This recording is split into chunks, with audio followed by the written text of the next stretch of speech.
Well, welcome everyone. I'm Amy Anderson, the Director of Consulting here at the Unstuck Group. And prior to that, I served at a church for over 12 years as the Executive Director of Weekend Services, where I had the responsibility for today's webinar focus, which is all about reaching new people. And our focus today is on 3 strategies for reaching new people. And why are we talking about this? Well, Sean shared with me the latest Pew Research reported that the percentage of Americans who identify as Christians now stands at 63%, and that's down from 78% in 2007. Meanwhile, 29% of Americans, almost 30%, now identify as having no religion, and that's up from 16% in 2007. That's almost doubled in that short amount of time. So generally, the church is not winning when it comes to reaching new people for Jesus. And that has big implications for church leaders who are still waiting for their people to, come back. So rather than focusing on who left, we need to get refocused on the true mission of the church, which is reaching people outside the church and outside the faith. Because a church that doesn't focus on reaching new people has probably already started to decline and eventually will die. So the 3 strategies we're going to talk about today are strategies for relational evangelism, digital reach strategies, and of course, weekend services.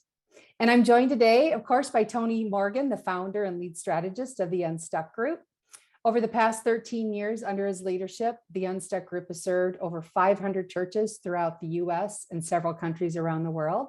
He's an author of several books, including The Unstuck Church. He's the host of the Unstuck Church podcast, and he's an all-around great guy and friend who honestly his deepest passion is to see God's church be healthy and effective.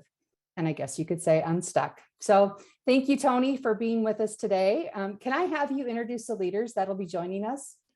Yes, for sure. So yeah, thank you. In fact, what Amy just said was shared was my passion for why we do what we do. We were just praying for you with that in mind. And I'm so looking forward to today's conversation because we want more people to hear the good news and for their lives to be transformed in the same way Jesus has impacted your life. And so I love the focus of today's conversation, and I love that so many of you are so passionate about figuring this out, especially on this side of the pandemic. Let me share. We're going to be talking with a few of my friends. Amy mentioned we're not only working with churches in the U.S. but around the world. And Jerry is on the team at OneChurch.to. He's going to be sharing a little bit about digital strategy. You may know Pastor Chris from a great church, Church of the Highlands in Birmingham, Alabama, and actually all throughout Alabama. You'll enjoy hearing his thoughts. And then my good friend Dave Ferguson too has a wonderful church in the Chicagoland area with multiple locations, multi-site, but his church, his ministry is also very committed to church planting around the world too. But Dave has some great things to share about relational evangelism, or whatever we decide we're going to call that, because I'm not such a big fan of that phrase. So we'll actually cover that in our conversation. At the end of the conversation, though, Amy and I will be back. We'd love to have a time of live Q&A. In fact, if you want to submit a question, down at the bottom of your screen, there's a little Q&A button, so feel free to share your question. We'll try to get to as many of those as we can at the end of our time together. But leading up to that question time, we have a great conversation to share. So let's turn to this discussion I had with Dave, Chris, and Jerry. And at the end, we'll come back and visit some more. Well, I'm really looking forward to today's conversation, mainly because of the 3 people that are joining us for this discussion today. And let me do some brief introductions, and certainly you'll get to know more about them and their ministry as we actually engage in the conversation today. But first of all, let me introduce Dave Ferguson. Dave and I met, it's probably been years ago, and Dave, you probably don't realize this, but I think the very first time I met you, you were speaking on this very topic that we're going to be hitting today. When you only know one thing, you just got to stick with it. That's okay. It's a good thing. So Dave leads a community Christian church there in the Chicagoland area. He's also the president of Exponential, which is serving churches, church planters, new works of God's church, really around the world. And Dave, as far as Community Christian Church, how many locations now in the Chicagoland area? There are 10 locations, cities, suburbs, and now in prisons. All right, very good. Secondly, joining us today is Chris Hodges. And Chris, when we first met, we weren't talking about what you're talking about today. In fact, I don't know if you remember this, but we met at a golf course. Do you know that? I love that. Yes, I do remember that. And that defines what I know.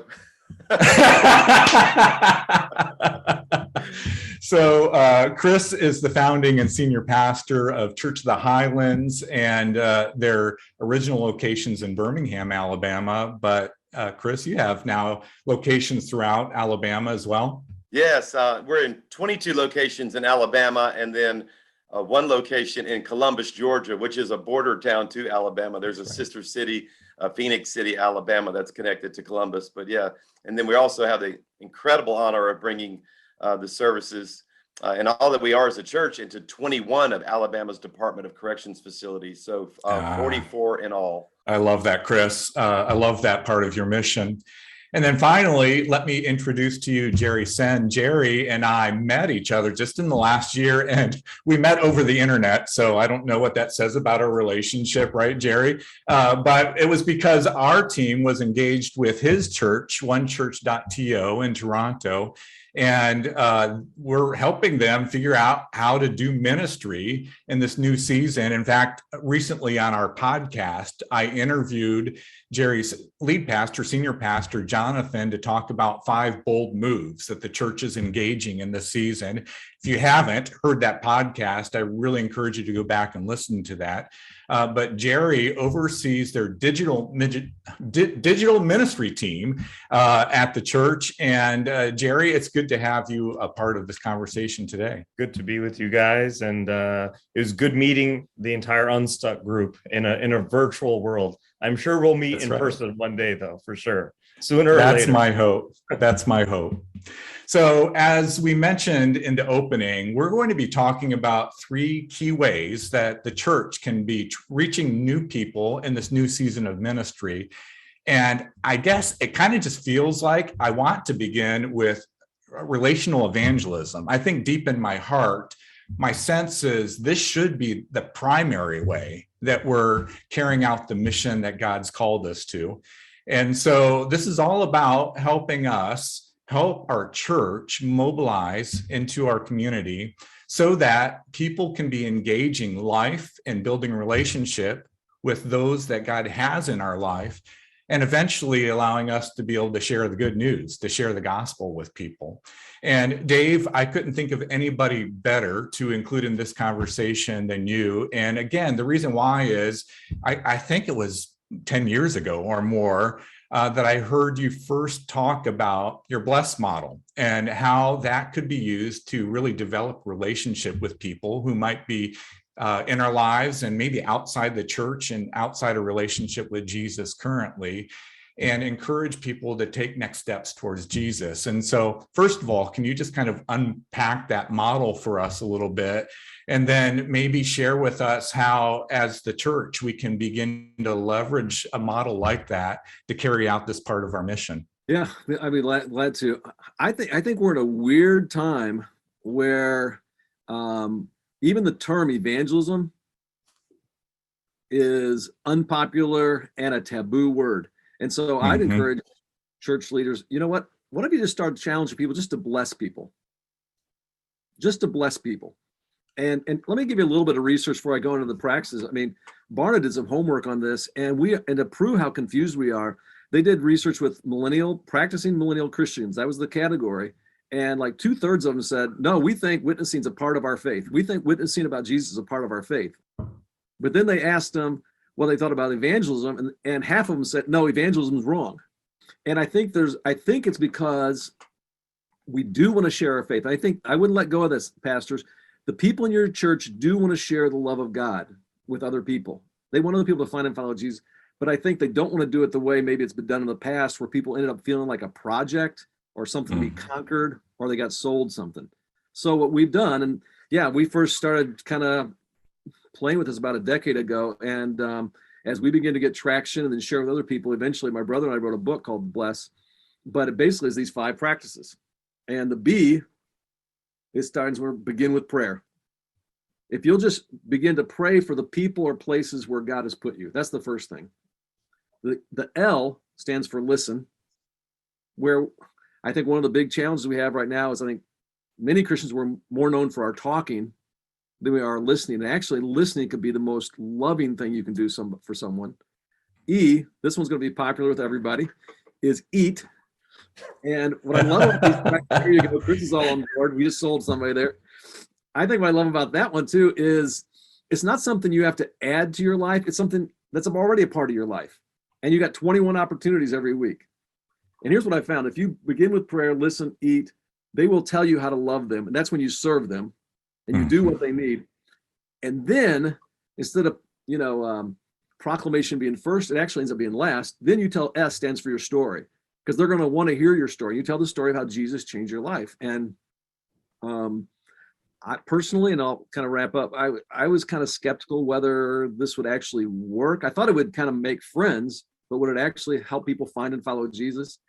And when I got to, baptize one of my good friends, not just somebody who came to church and I got to baptize a pastor, but my friend, that's when I became convinced, no, you know what, this is something that can work over and over again. And now we're starting to see it not only at community, but all across North America and actually in other parts of the world, particularly, I think, in a post-Christian, postmodern setting. So that's kind of in a nutshell.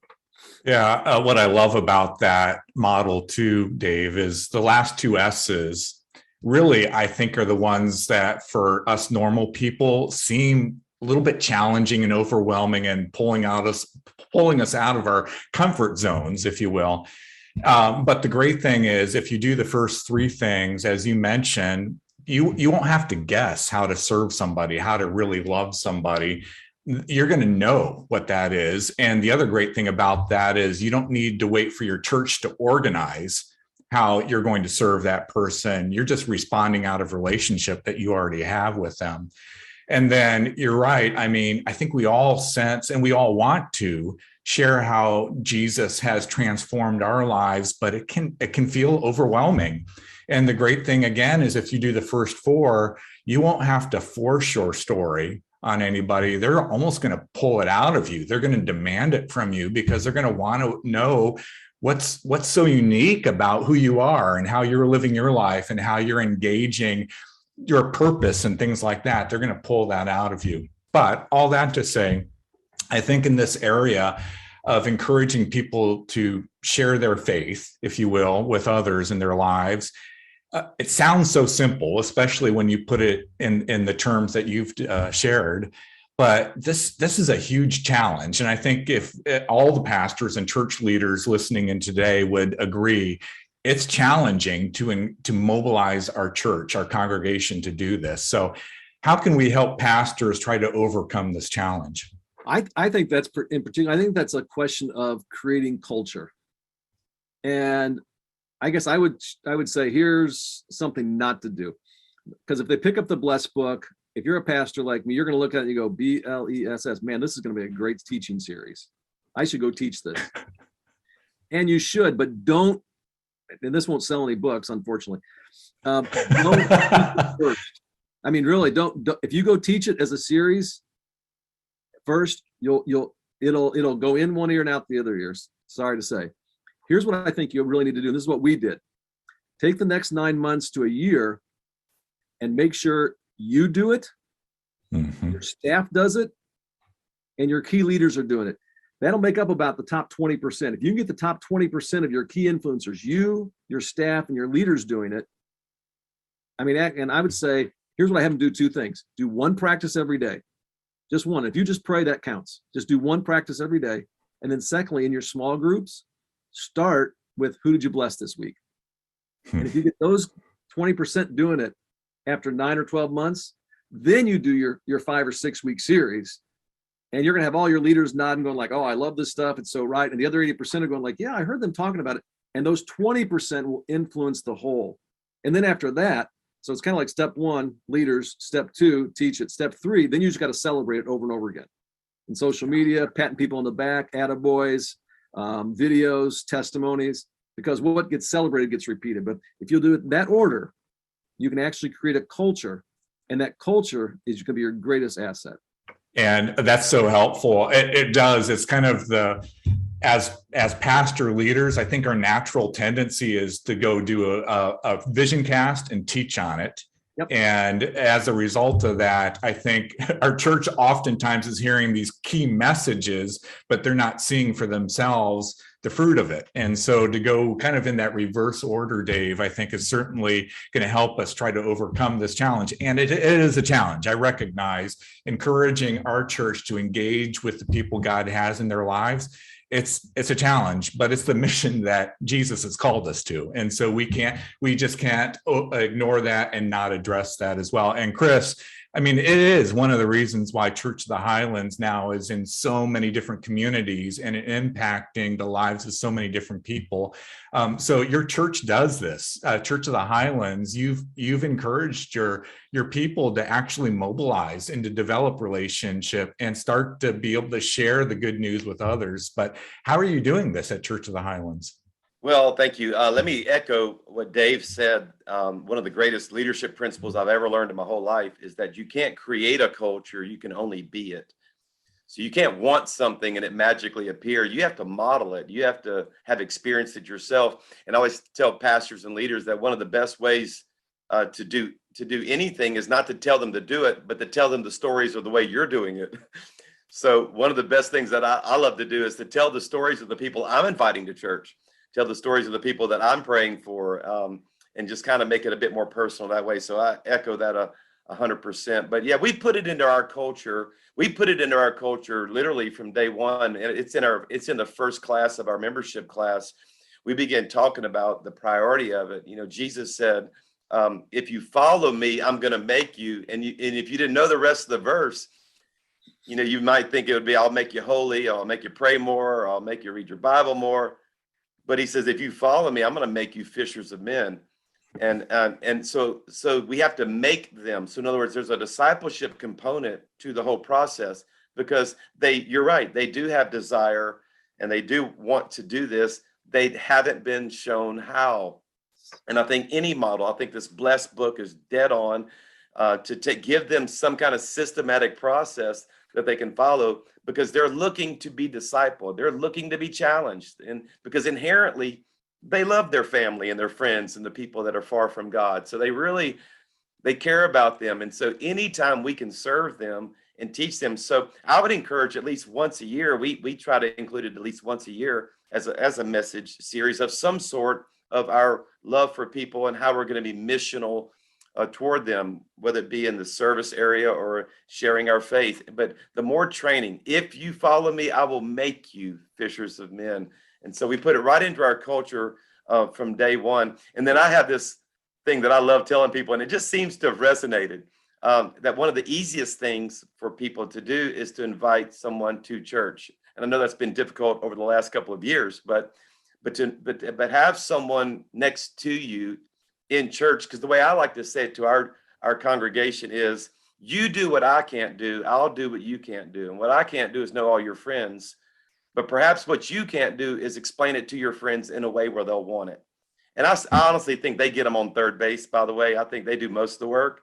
But for me to explain the gospel to them, and then we kind of come into this partnership. And then I say, and I'm not asking for 52 Sundays. Give me 2 out of the 52. Just give me 2 out of the 52 where you'll intentionally have someone far from God sitting with you in church. So that's some of the cultural things that we put into our congregation.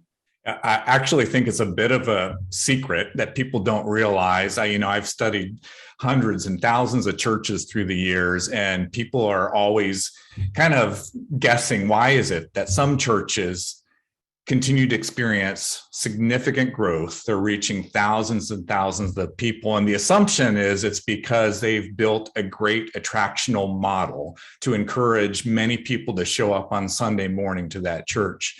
The secret is, and you're starting to catch it with these two churches, is they do weekends very well. In fact, we're going to get to that topic here in a moment.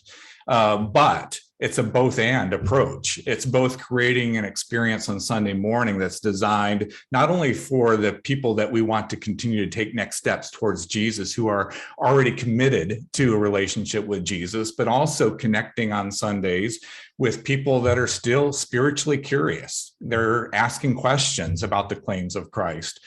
But at the same time, these very largest churches that we've worked with through the years are fully committed to this type of engagement where people are just developing relationship and sharing life, and then eventually being able to share the story of what Jesus has done in their life. And so it really is a both and approach to ministry.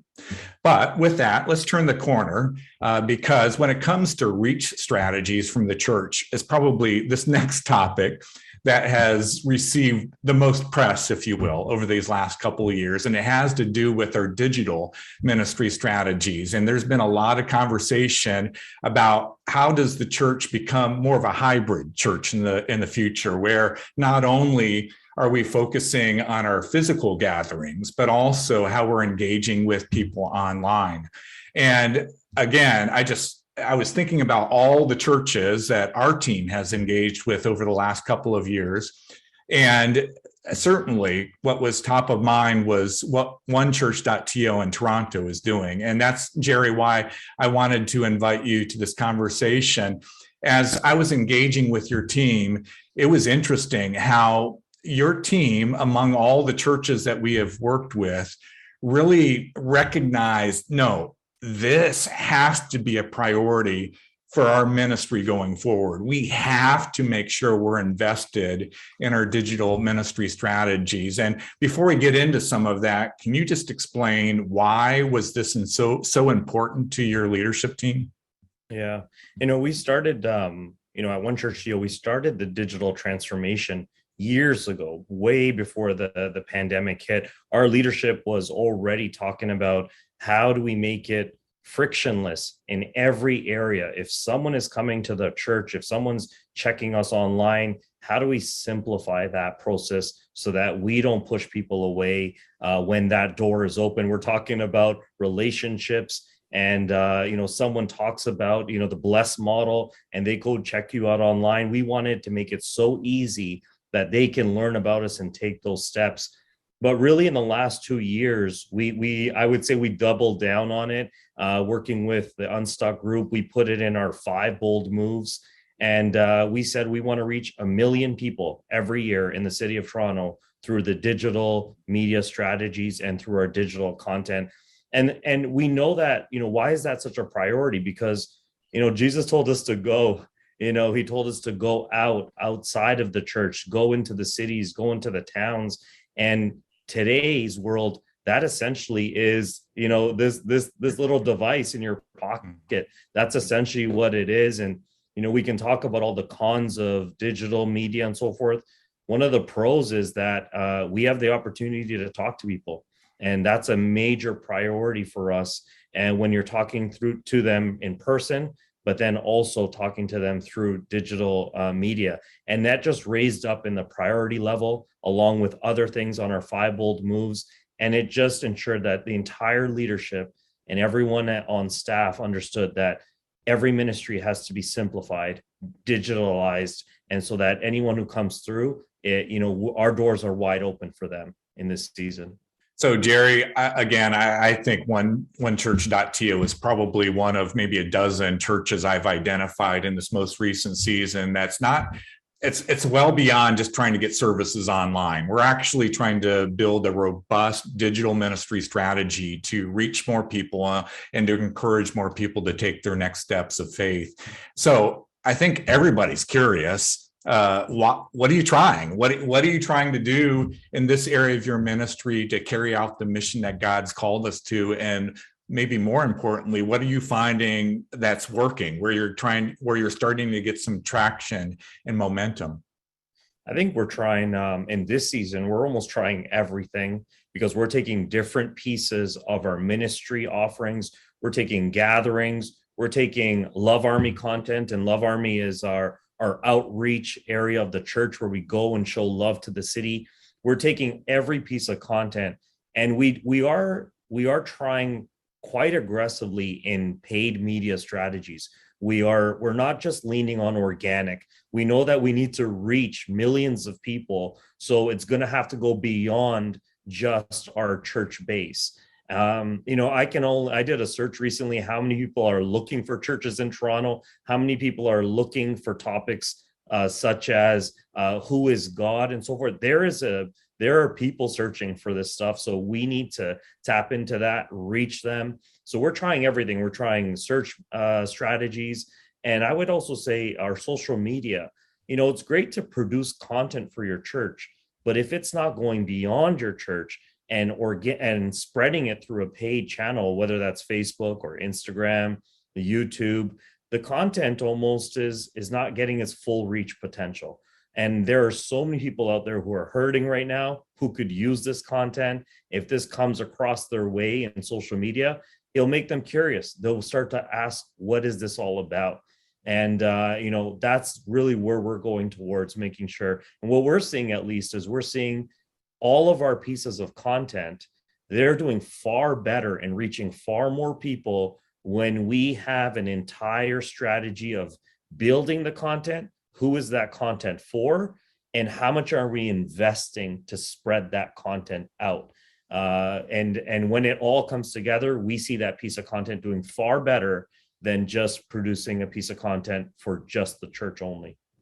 Yeah, and that's a good point. I do find, Jerry, that as we're engaging with churches, when we talk about hybrid strategy, I think church leaders just commonly think, okay, what are we doing now for our church? And how do we get that content online for our church? And the step that you've taken, and we're continually encouraging churches to take, is no, let's figure out where has God placed our church? Who's in our mission field? How can we leverage our digital ministry strategy to engage that person in our mission field who doesn't yet have faith in Jesus and probably isn't yet connected to church? And so that's the next step that you've taken with your strategy. And again, it sounds like you're starting to you're starting to see some dividends from that now. And even like I'd share that we're building a team right now, people who are early in their faith, people who are just exploring, and we're having conversations with them to look at our content to say, hey, what resonates with you? Because there are the people that are out there that we want to connect with. My lens is totally different. I've been a Christian my entire life. So what resonates with me is going to be so much different than what resonates with the people who we're trying to reach. So that's important too, as we build the content, but let's get it in front of people who can really tell us what areas of it is hitting them well. Dave, I think as I've talked with pastors in recent months, I think they're a bit overwhelmed with this concept of hybrid church. And I think part of the reason why is, when they signed up for ministry, they didn't sign up to be a digital missionary. So what encouragement would you give pastors, particularly in this season of the church? Yeah, a couple of things come to mind. One is, I love that. Jerry just kind of like, hold the phone up here. And one piece of encouragement as a reminder is this is probably the greatest discipleship tool of our lifetime, and maybe in history. Because we have, all of our people and the people we want to reach are carrying this thing around with them every waking moment. And so the question, I think then once you kind of grapple with the opportunity, then I kind of would try to simplify it and go like, okay, don't let that intimidate you. You know how to do church. You disciple people, you get them in small groups, you have worship gatherings, and you train leaders. And so now let's, like for us, so like disciple people. We do this community daily. It's an email we send out every day. That's a devotional. We're getting so many subscriptions, thousands of subscriptions for that. What I'm most surprised by, and I'd love to know what Jerry and Chris are finding out, our open rate is like out of this world, at least for us. It's like over 60%. I don't get that open rate when I send an email out like that. Yeah. And so the good news is, if you think about this, that means if that's just a simple devotional of God's word, that means I have like 60% of that thousands of people are actually reflecting on scripture daily. That's huge. And all of us as pastors want that. Yeah, I don't even get 60% of my staff to open my email. So that's saying something. I know. And I mean, and you think about small groups too. We want to get people in small groups. So now we're just going to give people the option to do it on Zoom. We do the exact same stuff, but they do it on Zoom. And there's fun things that begin to happen. We had one lady just last week. She's here in Chicago, but she grew up in South Africa. And someone was visiting online from South Africa in Johannesburg, a little town outside of Johannesburg. And turns out she wanted to be in one of our small groups. And this girl they're from the exact same little town outside of Johannesburg. And now they're in small group together on Zoom every week. And all of a sudden it opens up the whole world to you. So I think we know how to do church. Just don't let it intimidate you and take simple steps. How do I disciple people? How do I get in small groups? How do I do a worship gathering? I could go on and on, but I think that's what the encouragement I'd give to them. Yeah, so I've used this analogy too along those lines, Dave. Years ago, back when I was in full-time ministry, we were launching a building campaign and doing a building construction project. I had never been trained on how to, number one, raise money, and secondly, how to build a building, for goodness sake. All I knew is all of that building effort was because of people. And within that building, we were going to be doing great ministry.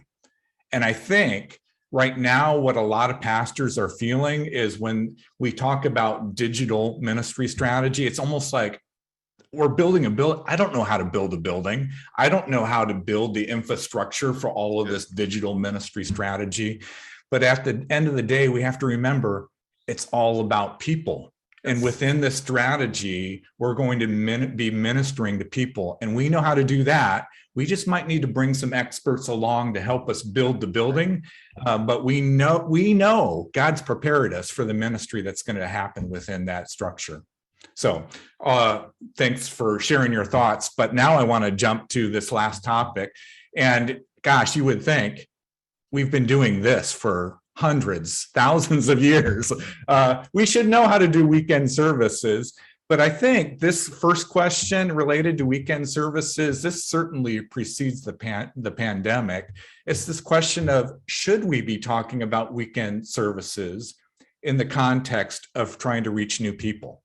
And so, Chris, I want to begin with you and actually kind of begin with that question. I'm not a theologian, and so I'm hoping that you can help a friend here.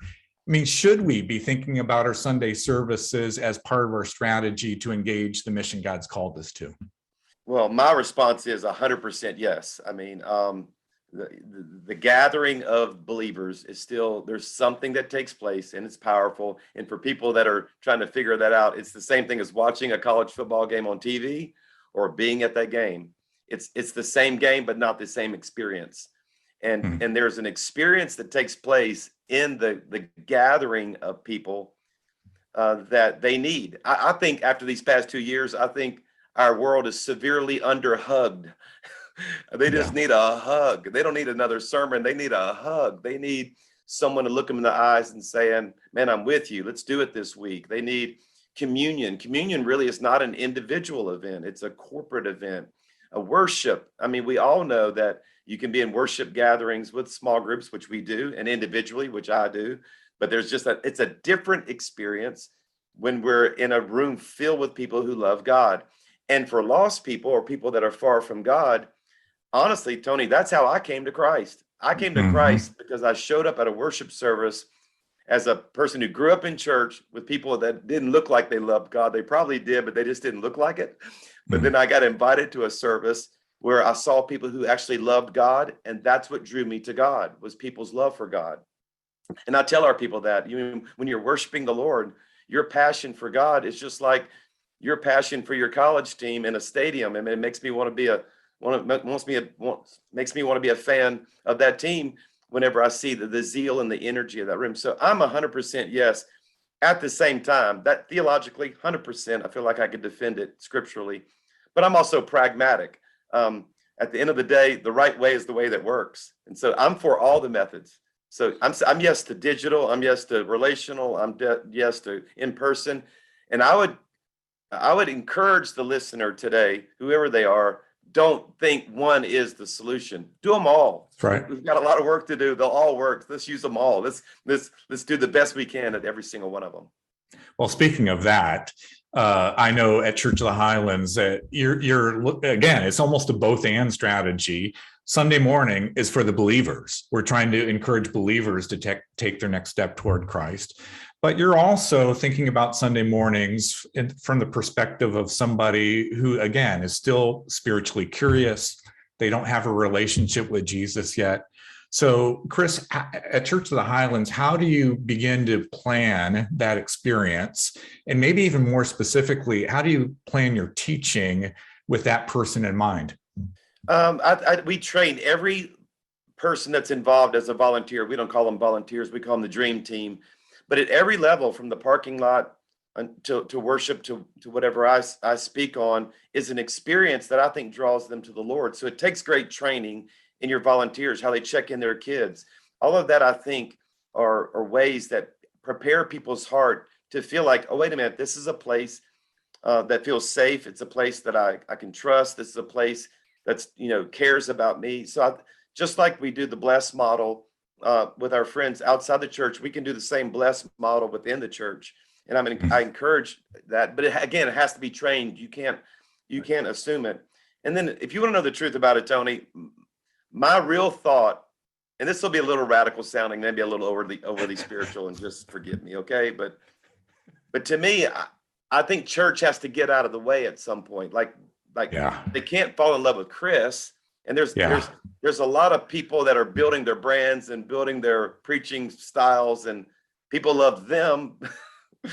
But C.S. Lewis said the perfect worship service is the one that we were unaware of, because God's presence was there. So I was like, I didn't see. So we even talk about, are the lights moving too much? Should we not move them at all?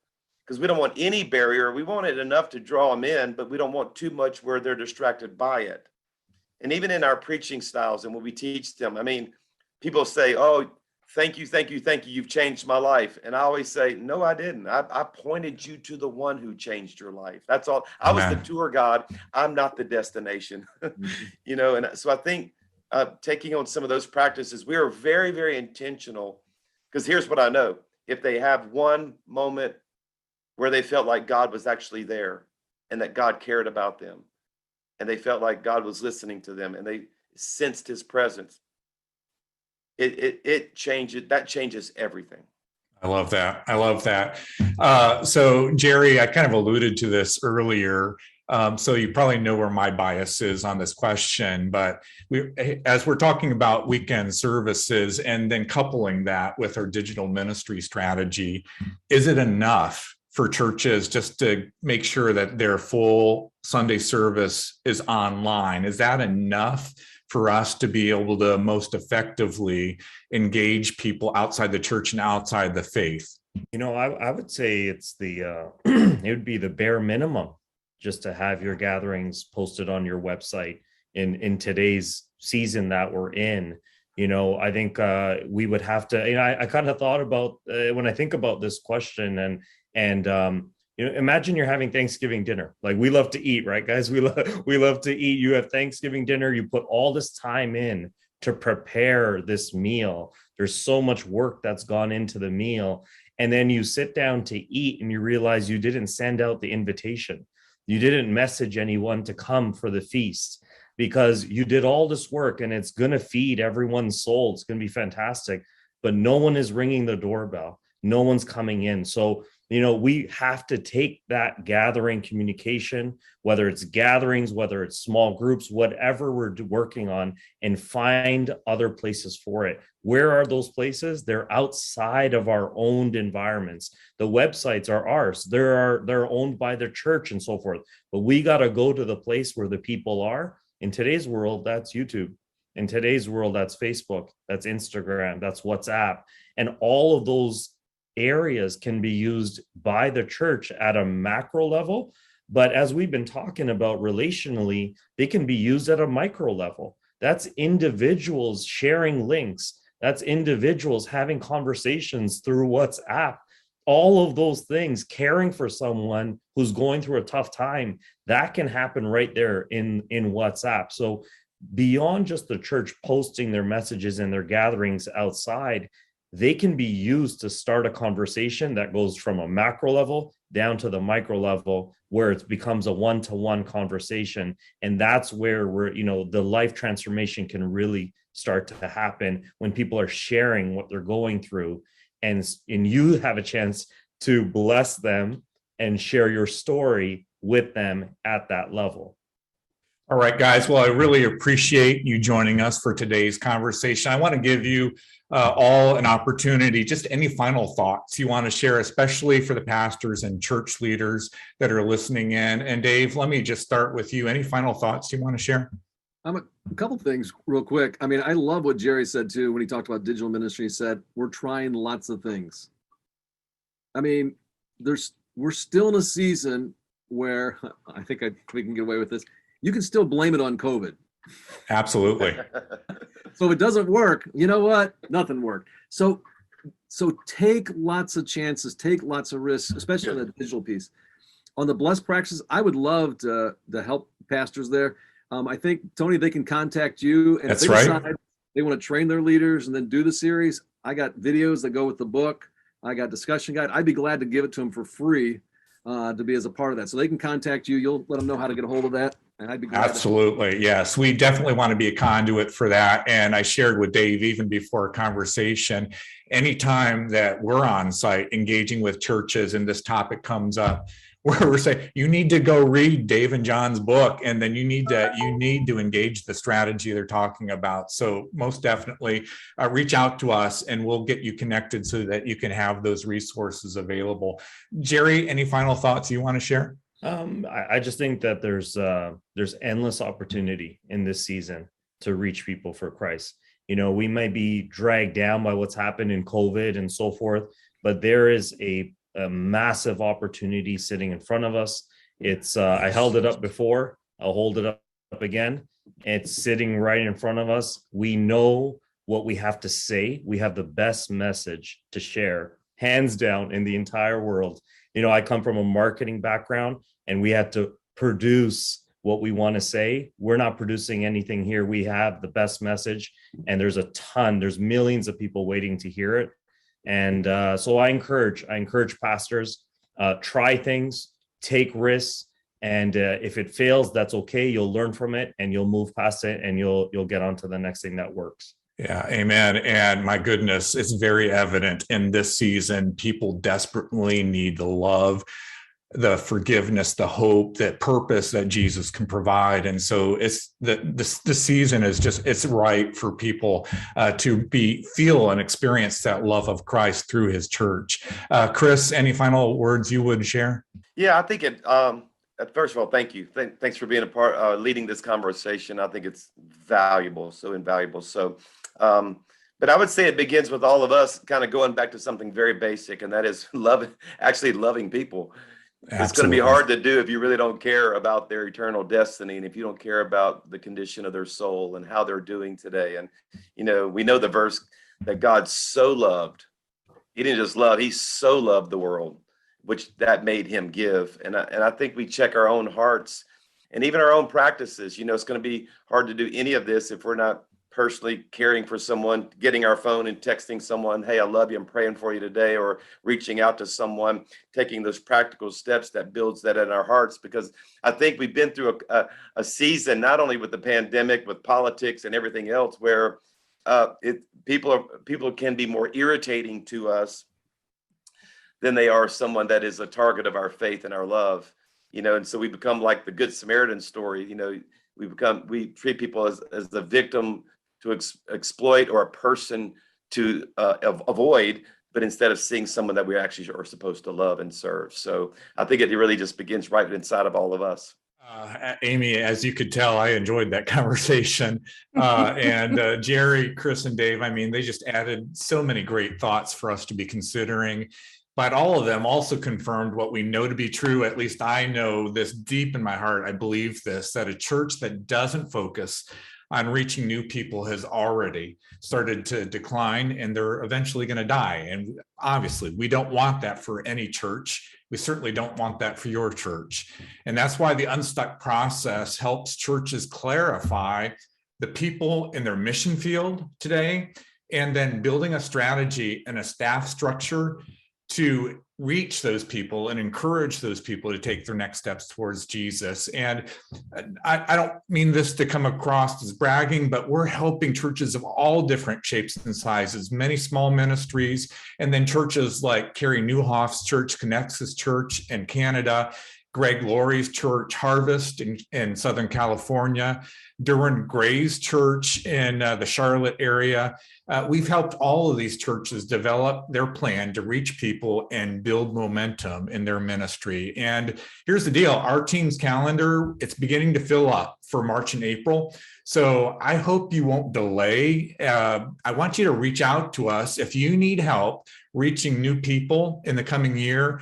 We'd love to start a conversation with you, and you can do that at the unstuckgroup.com. Great. Well, thanks, Tony.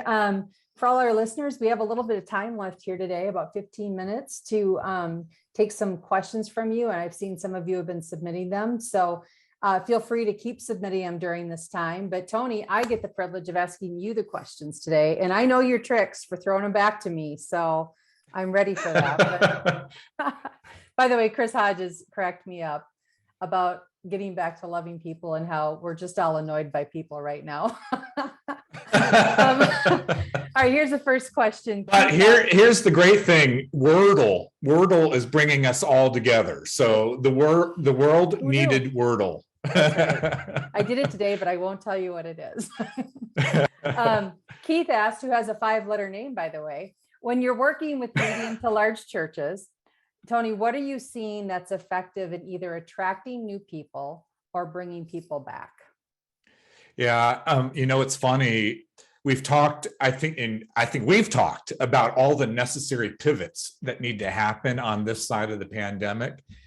But just, in the recent weeks, I've been thinking, I don't know. It's really, I think what we need to do is get back to fundamentals again. Mm-hmm. In other words, we need to go back to, now, what is the mission God's called us to? Who's in our mission field? What are some of the challenges that people in our mission field are facing right now? What are some of the opportunities they're facing? How do we engage folks that we're trying to reach?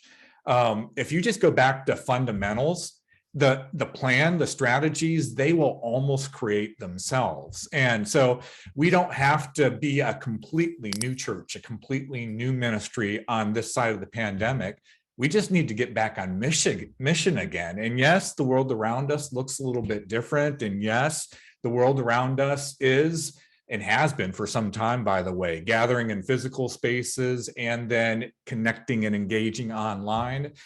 But we know how to do this. We know how to engage people. We know how to minister to people. And so it's not as overwhelming as you might think. And then to maybe just tease what's coming in the coming weeks, to answer that question specifically, just this past week, I looked at the differences between churches that are growing on this side of the pandemic and churches that are still declining on this side of the pandemic. And we've talked about some of these differences in the past, Amy. Growing churches tend to have one style of worship, and they offer that one style of worship several times so that it creates more opportunities for people to find a time that works for them on Sunday morning or at other times during the week. So just more of one worship type of environment. Growing churches in this season, this sounds crazy, but they actually have smaller staff teams than the declining churches. And does that mean we should just go fire a bunch of staff so that hopefully we can start growing in it? No, don't do that. But what it does point to is in churches with more streamlined staffing structures, they are forced to begin to empower lay leaders. They are forced to build volunteer teams. They're forced to equip God's people to do the work of God. And it's just a great reminder for us that hiring more people is not going to help us gain momentum again. What we need to do is get people on mission, the mission that Jesus has called us to. And I will go on in the next couple of weeks about some of the differences we're seeing in the churches that are experiencing growth in this season. And there are, by the way, there are some churches that are growing in the season. But in many cases, it's just going back to the fundamentals of what we know to be true of healthy, thriving churches.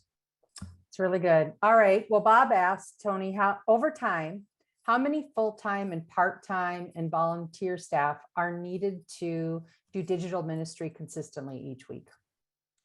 Yeah, it's going to be different for every church, Amy, and it really does begin with figuring out just the basics again of who are we trying to reach, and then what do we need to do online to effectively connect with that person.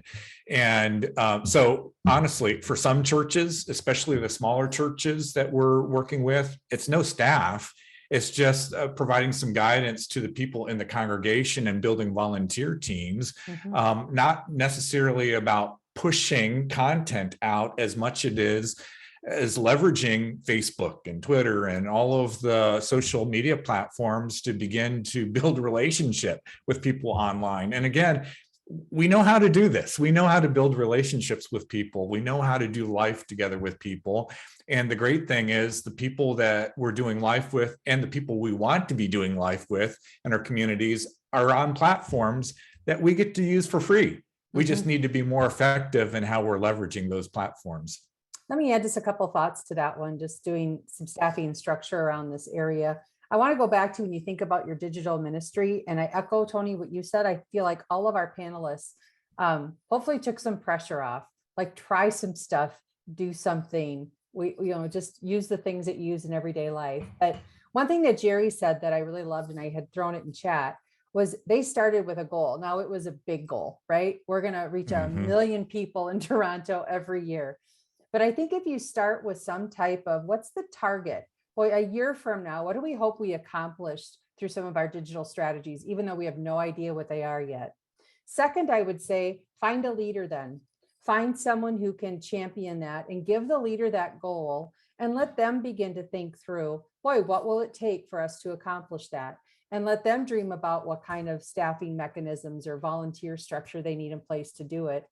And the last thing I would add, and this came from Kitty Allred in an interview I did with her last month, is that these digital tools, the digital content, digital strategies, all of those should lead towards relationship.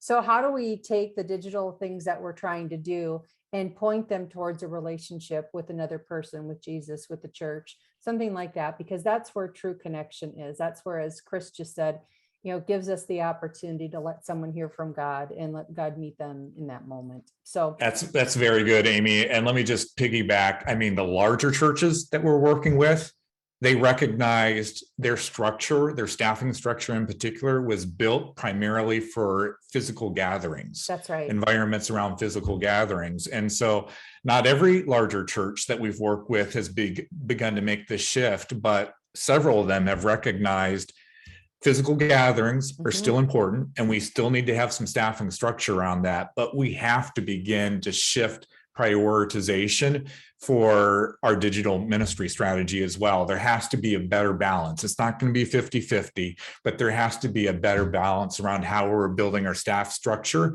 to both oversee and lead our physical gatherings, but also our online platform as well. Very good. All right. Noah asked this, Tony. He said, we're seeing a lot of inertia in our congregation. The pandemic has immobilized us in more than one way. Suggestions on getting the flywheel started again.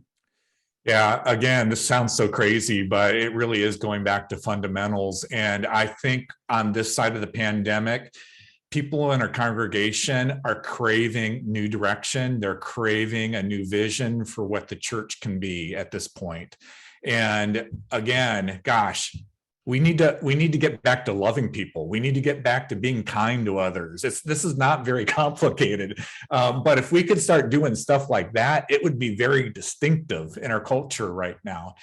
So if we can just be Jesus to our communities and help our congregation again get a fresh sense of who we are as a church and where we're going in the future, I think that's going to help begin to move you out of that inertia that you're experiencing. But that's the thing that leaders do. I mean, leaders are always looking out ahead. They're always determining we're here, but this is where we need to go. And then leaders know how to cast vision to the people that we're leading. But leaders have to do it. We just can't wait for our church or congregation to decide, today I'm going to get up and I'm going to make progress in our mission. As leaders of the church, we have to craft that vision for where the church is going, and we have to be the ones that are casting that vision and leading our churches forward. And right now, I think our congregations want that so much. We're tired. We're all tired of just, kind of doing the pandemic mode. We're ready to move forward now. And so I hope you'll see this as an opportunity to paint that picture. Where are we going next as a church? And we have to lead the way on the other side of the pandemic. Well, Tony, you're an introvert, so you might like this question. Chris asked, concerning the B.L.E.S.S book, how do you address the issues which keep people from deeply connecting with others? He says, I find that people have good intentions and many desire genuine relationships, but many don't know how to authentically connect and develop their relationships so that they actually earn the privilege to disciple other people. That was a mouthful, but do you get the gist? Yeah, I do. And by the way, even us introverts, we still like to have a handful of close, deep relationships. In fact, I've talked to my extrovert friends. My understanding of how extroverts are wired, they love a lot of people. They love to be around a lot of people. But honestly, when I compare it to see in myself and my other introvert friends, they prefer a smaller group of people in their life, but they like to go a lot deeper in those relationships. All that to say, though, it is one of there's certainly some advantages to all of the social networking platforms that we have easily accessible for us to build connections with lots of people online. But I think part of the disadvantage of having all of those platforms easily accessible is we've kind of forgotten how to make friends and build relationships with others. And I know this sounds maybe juvenile, but I do think it's part of our responsibilities as pastors and shepherds to almost equip people again with how to do this, how to make new friends, how to build and develop relationships with others. I think we all need some equipping, some training around this. So it's could be that part of actually getting B.L.E.S.S or a model like that in front of your church is to offer an easy, understandable framework for how we do develop relationship. And if people start to do that and realize, oh, this isn't as overwhelming as I thought it was, and they start to actually practice it and see the fruit of it, that's when you'll start to see some momentum in your congregation then as well. And that's what I was going to add. I think the B.L.E.S.S model in and of itself provides some easy first steps for anyone to start developing relationships. That whole thing about we eat 21 meals a week, taking a few of those, one of those, to start to get across the table from someone and to listen, and also to begin to pray for them. Those are all things that I think you do what you can do, and God will do what only He can do in those scenarios. I think we'd all be surprised what He could do. Absolutely. Right, I think this is going to be our last question. Rich asked this. He said, okay, digital strategy is on his mind. Being online is the basic. He said, what are 3 simple things that online that we should do to engage new people? And then if we have time, what should we stop doing? Anything come to mind, Tony? Yeah, let me start with the stop. We do a lot of promoting of what's happening at our church through our social media channels. And rather than focusing on promoting, I'm not saying you should stop completely the promotion. That's got to be a piece of what you do.